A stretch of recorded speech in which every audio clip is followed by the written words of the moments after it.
What's going on, family? Scrapbook Boxing Museum of the Forgotten Fisticuffs series. Let's continue examining 100 years of world championship fights.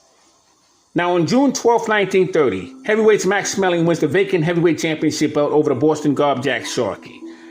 The fight took place in New York's Yankee Stadium. And according to onlookers, Max Schmeling was hit with a vicious low blow from Jack Sharkey. And it would cause the New York State Athletic Commission and a referee to disqualify Jack Sharkey. And this was amazing because he was a 9-5 favorite in this fight. They were fighting for the New York State Athletic Commission and the National Boxing Association's vacant heavyweight championship belt that was left over from the retirement of Gene Tunney, July 31st, 1928. Now, both Sharkey and Schmeling was ranked number 1 and number 2, according to Nat Flash's Ring Magazine's point system. See, both men were promised $177,971 for this fight. 79,222 spectators had entered the building. 74,153 were paid admission. And it was amazing because they grossed $749,934. That's amazing. And they net $711,668 in total. But unfortunately, January 7th, 1931, Max Schmeling had faced young Stribling, and he was stripped by the New York SAC for not giving Jack Sharkey a return go. Between January 4th, 1929, and July 1st, 1931, Max Schmeling faces Johnny Risco, Polino Uscadon, Jack Sharkey, young Stribling. What a list of names. He was 26 years old. He stood 6 foot 1 inch. Had a 76-inch reach. He was a heavyweight from Germany. Had a record of 44 wins, 4 losses, 3 draws, and 30 knockouts. As for Jack Sharkey, between February 27, 1929 and October 12, 1931, he was in the ring with young Stribling and Tommy Loughran, Phil Scott, Max Schmeling, and Mickey Walker. He was 29 years old, stood 6 foot, and had a 76-inch reach. He was a heavyweight out of Boston. Had a record of 35 wins, 9 losses, 2 draws, and 12 knockouts. Max Schmeling was stripped by the NBA because he refused to face young Stribling. Let's take a look at Jack Sharkey and Max Schmeling at New York's Yankee Stadium on the night of June 12, 1930.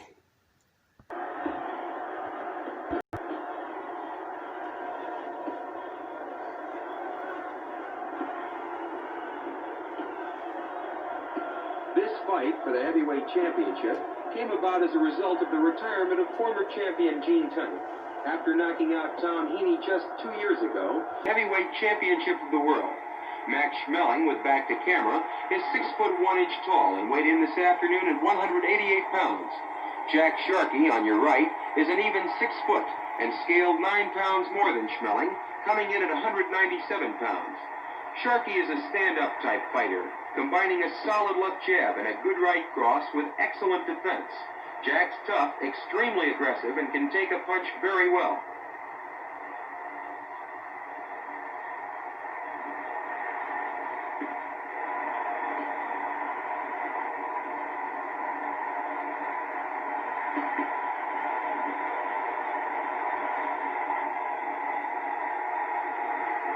Notice how Sharkey, to your left, keeps sticking out that long left jab.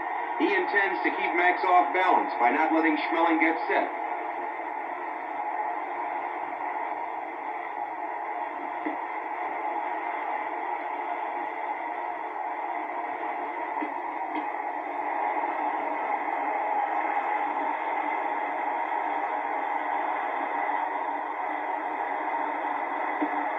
Max Schmeling uses his left primarily to measure his opponent rather than to do any real damage with the punch. But behind that left jab, Schmeling employs the most powerful straight right-hand punch to the jaw in the heavyweight division.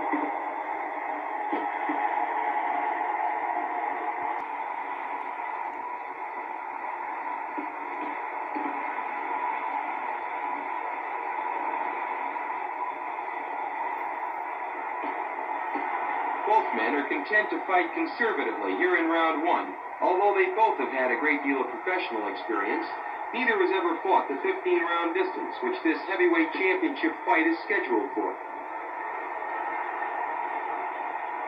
Watch Schmeling get in a hard right.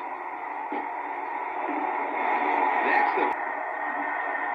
Schmeling had his first professional fight in Germany 6 years ago in 1924. This is his 52nd professional fight, of which 30 were won by the knockout route.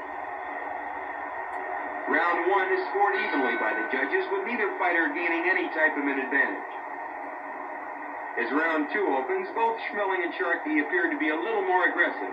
Both men have decided to press the action a little more here in round 2. An indication of the power in Max's right hand lies in the fact that all of his 30 KOs were scored, or were the result of, a straight right-hand punch to the jaw. Just 4 months ago, Max knocked out Johnny Risco in 9 rounds with one smashing right. The boxing writers wrote that they had never seen anything like it, and that Schmeling seemed to be the heir apparent to the heavyweight title.